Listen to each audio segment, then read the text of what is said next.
the next experiment that we will be conducting is the TSI slant.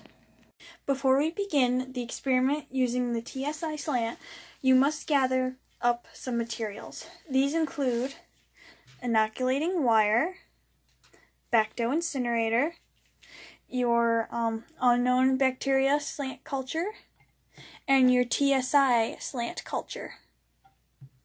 The first step in this experiment is to sterilize your inoculating wire. So stick this in the Bacto incinerator for about 5 to 10 seconds. Once you've done that, allow the wire to cool off. Once the wire is cooled off, you're going to take the test tube that contains your unknown bacteria, or your slant culture for your unknown bacteria.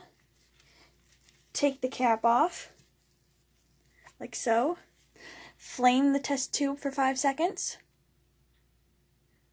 And then, using your sterilized inoculating wire, you're going to obtain a small amount of the culture by scraping a little bit of it off the surface, like so. Flame the test tube again for 5 seconds. Then put the cap back on.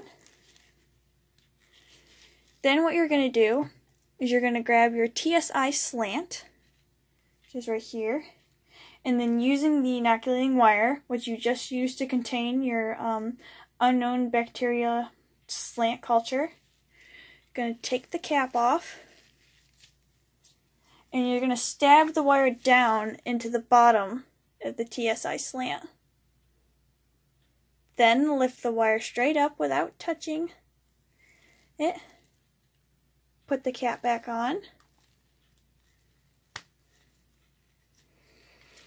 Put the TSI slant back on the test tube rack. Sterilize your inoculating wire for 5 to 10 seconds. And once you've done that, put it on your workbench. Now that you've done that, you're going to take your TSI slant and put it in the incubator for 18 to 24 hours at 35 to 37 degrees Celsius. After putting your specimen in the incubator, make sure to disinfect your workspace and yourself. Again, to do this, move all your materials out of the way and use germicide to disinfect your workspace, and then use paper towels to wipe up and dry off your workspace. Of course, as always, throw your use paper towels away in the biohazardous waste container. And then once you're done, remove your gloves and dispose of them in the biohazardous waste container as well. And then go wash your hands very thoroughly.